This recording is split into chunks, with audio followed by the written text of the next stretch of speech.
আজ জুমার দিন ইফতার সামনে নিয়ে আল্লাহ সুবহানাহু তাআলার এই দুটি নাম যদি কেউ ৭০ বার পড়ে, আল্লাহ সুবহানাহু তাআলা ওই ব্যক্তির ঘরে কখনোই অভাব অনটন রাখবে না, তাকে কখনোই দারিদ্রতা গ্রাস করবে না, তার জীবনে কোনো দিন অভাব অনটন আসবে না এবং সে দিন দিন ধনী হতেই থাকবে আমৃত্যু পর্যন্ত সে ধনী হয়ে থাকবে। কখনো কারো কাছে টাকা পয়সার জন্য চাইতে হবে না।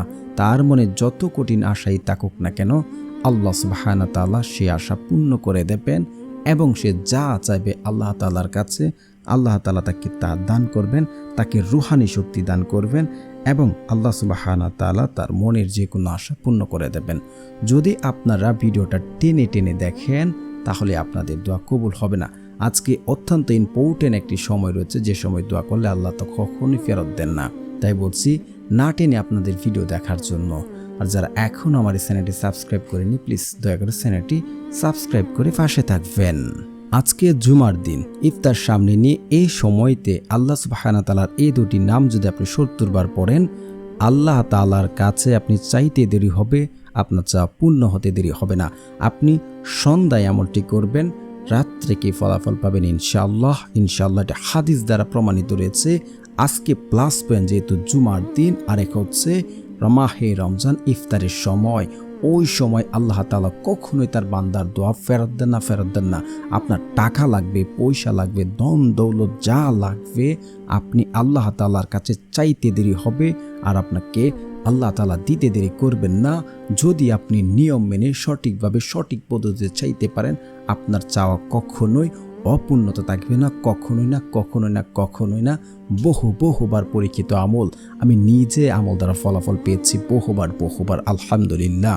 প্রিয় বন্ধুরা, জুমার দিন আমরা যদি ওই সময়, আর যেহেতু ইফতার সামনে নিয়ে ইফতারের সময় আল্লাহ তাআলা তার বান্দার দোয়া ফেরত দেন না।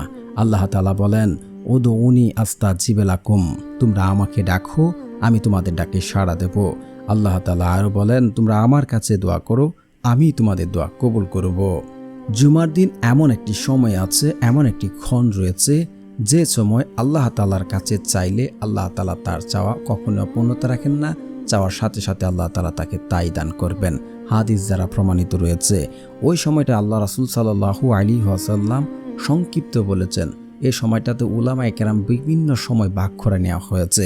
এই সময়টা হচ্ছে আমরা যখন মাগরিবের নামাজের আগে, আসরের নামাজের পর যে সময়টুকু, এই সময়টুকুতে অনেকেই বলেছেন। আর এই সময়টুকুতেই আমরা কিন্তু ইফতার করব। আজ মাহে রমজান, আর আল্লাহ তাআলা প্রত্যেক দিন প্রত্যেকটা ব্যক্তির একটি করে দোয়া কবুল করে থাকেন মাহে রমজানে। আর 3 ব্যক্তির দোয়া কখনোই আল্লাহ তাআলা ফেরত দেন না, যে ব্যক্তি রোজা রাখলো এবং ইফতার সামনে নিয়ে দোয়া করলো। আর হচ্ছে যেহেতু জুমার দিন, ওই সময় আল্লাহ সুবহানাহু তাআলাও দোয়া কবুল করে থাকেন। এটা হচ্ছে প্লাস পয়েন্ট। আপনার জীবনে যা প্রয়োজন হবে তাই আল্লাহ তাআলা আপনাকে দেবেন। আল্লাহ রাসূল সাল্লাল্লাহু আলাইহি ওয়াসাল্লাম ইরশাদ করেন, যখন কোনো বান্দা আল্লাহ তাআলার কাছে সঠিক নিয়ম মেনে আমল করে এবং দোয়া করে, আল্লাহ তাআলা ওই বান্দার চাওয়াকে কখনোই অপূর্ণতা রাখেন না এবং তাকে খালি হাতে ফেরত দিতে তিনি জানেন না, কখনোই না। আল্লাহ তাআলা কখনোই খালি হাতে ফেরত দেবেন না। আল্লাহ সুবহানাহু তাআলার এই দুটি নামের উসিলায় যদি আপনারা চাইতে পারেন, কখনোই আল্লাহ তাআলা আপনাকে অপূর্ণতা রাখবে না। আপনি যতক্ষণ পর্যন্ত নিজের চেষ্টা না করবেন, ততক্ষণ পর্যন্ত আপনার ভাগ্য পরিবর্তন হবে না। অনেকে ভাগ্য পরিবর্তন হচ্ছে না, বেকার রয়েছেন, অল্প পরিশ্রম করে অন্যরা সফলতা পেয়েছে, টাকার জন্য আপনি বিদেশ যেতে পারছেন না, ঋণ করে ব্যবসা দিয়েছেন, ব্যবসাতেও সফল করতে পারছেন না, ঋণের বোঝাও দূর করতে পারছেন না। আজকের এই সময় আমলটি করেন, আল্লাহ তাআলার কাছে চান, আপনার সন্ধ্যায় আমল করবেন, সকাল থেকে ফলাফল দেখতে পারবেন নিজ চোখে ইনশাআল্লাহ। কিন্তু আমাদের খুবই আফসোস হয় যে আমরা এত সুন্দর একটি সুযোগ, এত সুন্দর একটি সময় পেয়েও আমরা সেই সময়টাকে কাজে লাগাই না। ইফতারির সময় আমরা আল্লাহ তাআলার কাছে কজনই দোয়া করি, আমরা ইফতার বানাতে ব্যস্ত থাকি, করে যারা বসে থাকে বিভিন্ন আড্ডায় মেতে থাকে, মা বোনেরা রান্নার কাজে ব্যস্ত থাকে। কোনো রকম ইফতার সময় হলে বলে ইফতারের সময় হয়েছে, আজান দিচ্ছে, কোনো রকমে পানি মুখে দেয়। ইফতারে যে একটা সৌন্দর্যতা, সেটাও পালন করে না। কিন্তু ওই সময় আল্লাহ তাআলা দোয়া কবুল করেন। কিন্তু এমন হয়ে গেল না যে একজন ব্যক্তি সারাদিন কাজ করলো, সে তার মনিবের কাছে কাজ শেষে কোনো কিছু চাইল না। তেমন হয়ে গেল না সারাদিন আপনি রোজা রাখলেন, আল্লাহ তাআলার কাছে এর বিনিময়ে কিছু চাইলেন না। এটা কেমন হয়ে গেল? আল্লাহ তাআলার কাছে তখন চাইলে আল্লাহ তাআলা তার দোয়া কবুল করেন। এখন যদি আপনাকে কেউ বলে আপনার জীবনে কি এমন অভাব রয়েছে, কি এমন দুঃখ রয়েছে, আমার কাছে একটা লিস্ট নিয়ে আসেন, আমি আপনার সকল সমস্যার সমাধান করে দেব। তখন দেখা যাবে আপনি বলতে গেলে আধা ঘন্টা বলবেন, লিখতে গেলে কয়েকটা পেজ আপনি লিখে ফেলবেন, তো আপনার সমস্যা শেষ হবে না। কিন্তু যে আল্লাহ চাইলে সব কিছু করতে পারেন, আমাদের অভাব দূর করতে পারেন, আমাদের সমস্যা দূর করতে পারেন, সে আল্লাহর কাছে আমরা কখনোই বলি না। প্রিয় বন্ধু, আজ ইফতার সামনে নিয়ে ছোট ছোট বাচ্চাদের নিয়ে, পিতামাতাকে নিয়ে দু হাত তুলে আল্লাহ তাআলার কাছে বলুন, আপনাদের সমস্যার কথা বলুন, আপনাদের অভাবের কথা বলুন, আল্লাহর কাছে বলুন, আপনারা নিশ্চয়ই ফলাফল দেখতে পারবেন। যদি আপনারা আমল দ্বারা ফলাফল পেতে চান, তাহলে আপনাদের এই কয়েকটি কাজ আপনাদেরকে মানতে হবে, তা না হলে আপনাদের দোয়া কখনোই কবুল হবে না। 1 নাম্বার হচ্ছে, যে ব্যক্তি হারাম খাবার ভক্ষণ করবে তার দোয়া কবুল হবে না, তার দোয়া কবুল হবে না। কারণ আল্লাহ সুবহানাহু ওয়া তাআলা পবিত্র, তিনি পবিত্রতা পছন্দ করেন। যে ব্যক্তি হারাম খেয়ে দোয়া করলো তার দোয়া কবুল করা হবে না। দ্বিতীয়ত হচ্ছে, পিতামাতার অবাধ্য সন্তানের দোয়া কবুল করা হয় না। তৃতীয়ত হলো, যে ব্যক্তি আত্মীয়র সাথে সম্পর্ক রাখে না এবং দোয়াতে আত্মীয় সম্পর্ক চিহ্নিত করার দোয়া করে যে, হে আল্লাহ, আমি উমুকে দেখতে চাই না, উমুকের সাথে সম্পর্ক রাখতে চাই না, এমন যদি কেউ করে তার দোয়া কখনোই কবুল করা হবে না, কখনোই না, কখনোই না। তারপর হচ্ছে ইম্পর্টেন্ট হচ্ছে, দোয়াতে তাড়াহুড়া করলে তার দোয়া কবুল করা হবে না। তাড়াহুড়া করি বিদায়ী তো আমরা কমেন্টসে বলি আমল করছি ফলাফল পাচ্ছি না, আমল করছে আল্লাহ তো আমাদেরকে দিচ্ছে না। আপনি ধৈর্য ধরুন, আপনি যা চাচ্ছেন আল্লাহ তাআলা হয়তো আপনার জন্য ভালো কিছু রেখেছে, আপনার জন্য উত্তম কিছু রেখেছে। আপনি তাড়াহুড়া করলে আপনার দোয়া কবুল হবে না, এটা হাদিস দ্বারা প্রমাণিত রয়েছে। বান্দার দোয়া ততক্ষণ পর্যন্ত কবুল হয় যতক্ষণ সে বলে যে আমার দোয়া কবুল করা হলো না, আল্লাহ আমাকে কোনো কিছু দিল না, তাহলে আপনার দোয়া কবুল হবে না, কখনোই না। এখন কথা হচ্ছে, আপনারা এগুলো করবেন না, আমরা এগুলো করব না। আমলটি আজকে কিভাবে করব? যেহেতু মাহে রমজান, ইফতার সামনে নিয়ে আমলটি করব, আর যেহেতু শুক্রবার আসরের পর থেকে মাগরিবের আগে যে সময়টুকু রয়েছে, ওই সময়তে দোয়া করলে আল্লাহ তাআলা কবুল করেন। এটা হচ্ছে ইফতারের সময় এবং গুরুত্বপূর্ণ একটি সময়।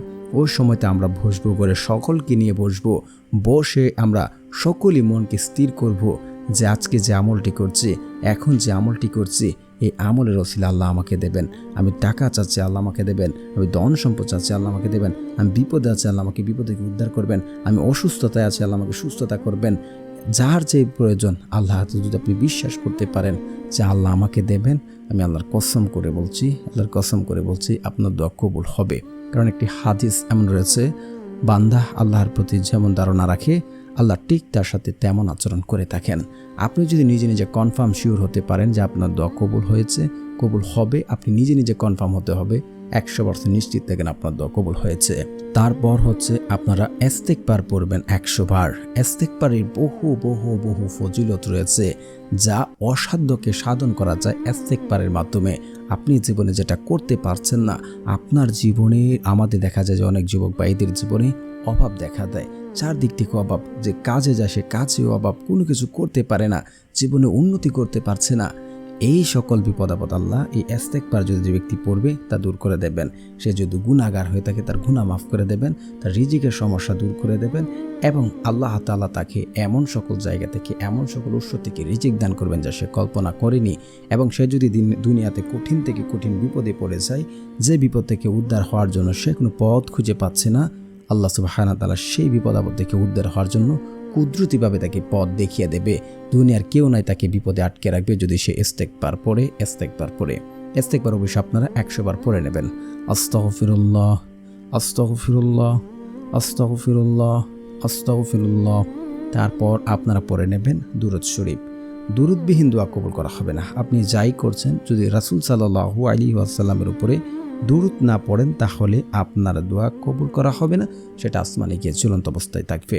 তো যারা দুরূদ পারেন আমার সাথে সাথে পড়ে নিন, শুনলে হয়ে যাবে ইনশাআল্লাহ। আল্লাহুম্মা সাল্লি আলা মুহাম্মাদি ওয়া আলা আলি মুহাম্মাদ কামা সাল্লাইতা আলা ইব্রাহিম ওয়া আলা আলি ইব্রাহিম ইন্নাকা হামিদুম মাজিদ। আল্লাহুম্মা বারিক আলা মুহাম্মাদি ওয়া আলা আলি মুহাম্মাদ কামা বারাকতা আলা ইব্রাহিম ওয়া আলা আলি ইব্রাহিম ইন্নাকা হামিদুম মাজিদ। তারপর আপনারা পড়ে নেবেন সূরা ফাতিহা একবার। বিসমিল্লাহির রহমানির রহিম। আলহামদুলিল্লাহি রাব্বিল আলামিন আর রহমানির রহিম মালিকি ইয়াউমিদ্দিন ইয়্যাকা না'বুদু ওয়া ইয়্যাকা নাস্তাঈন ইহদিনাস সিরাতাল মুস্তাকিম সিরাতাল লাযীনা আন'আমতা আলাইহিম গায়রিল মাগদুবি আলাইহিম ওয়ালাদ-দাল্লিন আমিন। তারপর আপনারা পড়ে নেবেন 10 বার সূরা ইখলাস। বিসমিল্লাহির রহমানির রহিম কুল হুয়াল্লাহু আহাদ আল্লাহুস সামাদ লাম ইয়ালিদ ওয়া লাম ইউলাদ ওয়া লাম ইয়াকুল লাহু কুফুয়ান আহাদ। তারপর আপনারা পড়ে নেবেন একবার আয়াতুল কুরসি। আল্লাহু লা ইলাহা ইল্লা হুয়াল হাইয়ুল কাইয়্যুম লা তাখুযুহু সিনাতু ওয়া লা নাওম লাহু মা ফিস সামাওয়াতি ওয়া মা ফিল আরদ মান যাল্লাযী ইয়াশফাউ ইনদাহু ইল্লা বিইজনিহি ইয়া'লামু মা বাইনা আইদিহিম ওয়া মা খালফাহুম ওয়া লা ইউহিতুনা বিশাইইন মিন ইলমিহি ইল্লা বিমা শাআ ওয়াসি'a কুরসিয়ুস সামাওয়াতি ওয়াল আরদ ওয়ালা ইয়াউদু হিফযুহুমা ওয়া হুয়াল আলিয়্যুল আযীম। তারপর আপনারা আল্লাহ সুবহানাহু ওয়া তাআলার এই দুটি নাম 70 বার পড়ে নেবেন। তো প্রিয় বন্ধুরা, যারা আমার চ্যানেলটি সাবস্ক্রাইব করবেন তাদেরও মনের আশা পূর্ণ হবে ইনশাআল্লাহ। আল্লাহ সুবহানাহু ওয়া তাআলার প্রথম নামটি হচ্ছে ইয়া হাইয়্যু, ইয়া হাইয়্যু, ইয়া হাইয়্যু। তারপরের নাম হচ্ছে ইয়া কাইয়্যুম, ইয়া কাইয়্যুম, ইয়া কাইয়্যুম। এই দুটি নাম আপনারা 70 বার পড়ে ইফতার সামনে নিয়ে আল্লাহ তাআলার কাছে দু হাত তুলে দোয়া করুন। ফলাফল নিশ্চয়ই দেখতে পারবেন ইনশাআল্লাহ। বহুবার প্রমাণিত আমল এবং জুমার দিন এই টাইমে দোয়া কবুল করা হয়। আপনারা এখানে এবং বিশ্বাস রেখে আমলটি করুন।